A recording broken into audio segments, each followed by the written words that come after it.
কি অবস্থা তোমার? হঠাৎ এমন কথা? কি হয়েছে তোমার? আরে তেমন কিছু না, বাসা দিয়ে নাকি ছেলে দেখছে। হুম, তো কি হয়েছে? ছেলের নাকি সরকারি চাকরি আছে। থাকতে পারে, জানি না।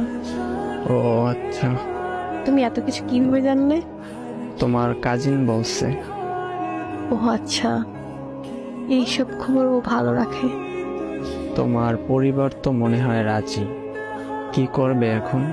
আমাদের সম্পর্ক কি এখানেই সমাপ্তি? এই শোন, বিয়ে আমি করব, আমার পরিবার না। আর তোর এত কিছু কে ভাবতে বলছে? তোর সামনে পরীক্ষা, তুই পড়াশোনায় মনোযোগ দে। আমি তোর ছিলাম, তোর আছি, তোরই থাকবো। তুই পরীক্ষাটা দে আগে, তারপর হাত ধরে নতুন জীবন শুরু করব। সত্যি তো? হ্যাঁ সত্যি। তোর হাত ধরছি কি অন্য কারো হয়ে যাবো এই জন্য নাকি? শেষ অব্দি তোর সাথে থাকবো, এটা মাথায় রাখ। পড়তে যা এখন। আচ্ছা।